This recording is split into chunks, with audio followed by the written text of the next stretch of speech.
পরিবারের সঙ্গে ঈদের আনন্দ ভাগাভাগি করতে রাজধানী ছাড়ছে নগরবাসী।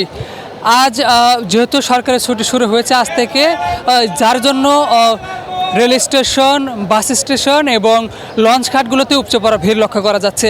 আমরা সকাল থেকেই রয়েছি রাজধানীর সদরঘাটের লঞ্চ টার্মিনালে। এখানে সকাল থেকে অন্যান্য দিনের তুলনায় আজকে যাত্রীর বাড়তি চাপ লক্ষ্য করা গেছে এবং সকাল থেকেই দেখতে পাচ্ছি যে বিভিন্ন শ্রেণী পেশার মানুষ তারা ঈদের আনন্দ পরিবারের সঙ্গে ভাগাভাগি করতে পরিবার সহ তারা গ্রামের উদ্দেশ্যে রওনা হচ্ছেন।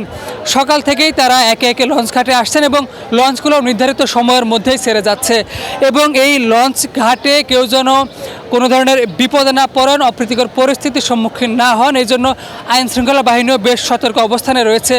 সকাল থেকে আমরা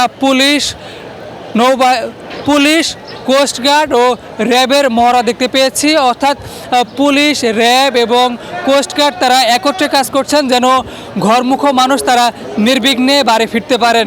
এবং কিছুক্ষণ পূর্বেও র্যাবের পক্ষ থেকে বলা হয়েছে যে কোনো ধরনের অপ্রীতিকর পরিস্থিতি এড়ানোর জন্য তারা এখানে টহল, তাদের যে কার্যক্রম সেটি রাখবেন এবং পুলিশ তারাও তাদের যে কার্যক্রম সেটি পরিচালনা করবেন। এবং কোস্টগার্ডকে আমরা দেখতে পেয়েছি যে তারা নৌপথে লঞ্চগুলোকে তারা মনিটরিং করছেন এবং তারা ঠিক সদরঘাটের যে লঞ্চ চলাচলের যে প্রবেশ মুখগুলো রয়েছে সেখানে তারা তাদের টহল কার্যক্রম পরিচালনা করছেন। এবং অপরদিকে আমরা যাত্রী যারা রয়েছে তাদের সঙ্গে কথা বলার চেষ্টা করেছি। অনেকেই স্বাচ্ছন্দ্যে বাড়ি ফেরার জন্য তারা স্বস্তি প্রকাশ করছেন এবং পরিবার সহ একটি নির্বিঘ্নে যেন তারা যাতায়াত করতে পারে এই জন্য অন্যান্য যে সকল ব্যবস্থা নেওয়ার অন্যান্য সার্বিক ব্যবস্থাগুলো নেওয়ার জন্য আইন শৃঙ্খলা বাহিনীর কাছে তারা প্রত্যাশা ব্যক্ত করছেন। এবং বেশ কয়েকটা লঞ্চে অতিরিক্ত ভাড়া আদায়ের একটি অভিযোগ আমরা পেয়েছি। বেশ কয়েকজন যাত্রীর সঙ্গে আমরা আসলে কথা বলেছিলাম, যারা বলছিলেন যে বিশেষ করে লঞ্চের কেবিনগুলো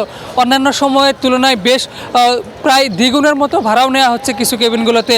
বিশেষ করে একটি কেবিনের যেটি নর্মাল সময়ের অন্যান্য সময়ের ভাড়া 2500 থেকে 3000 টাকা, সেটি এখন 5 থেকে 6000 টাকা পর্যন্ত তাদের কাছে নেওয়া হচ্ছে, এরকম অভিযোগ করছেন। যদিও লঞ্চ কর্তৃপক্ষ তারা বলছেন যে ঈদকে কেন্দ্র করে বাড়তি ভাড়া নেওয়ার কোনো সুযোগ নেই। অর্থাৎ এরকম অভিযোগ, পাল্টা অভিযোগের মধ্যে দিয়ে মূলত মানুষজন রাজধানী ছাড়ছেন এবং যেহেতু ঈদ উল ফিতরকে কেন্দ্র করে লাখো মানুষের ঢল নামে সদরঘাটে, যার জন্য আইনশৃঙ্খলা বাহিনী অন্যান্য সময়ের তুলনায় বেশ তৎপর ভূমিকা পালন করছে এই জায়গাটিতে। এবং লঞ্চ ঘাটে ঘরমুখো মানুষের যে ভিড় সেটি আপনারা এই মুহূর্তে দেখতে পাচ্ছেন।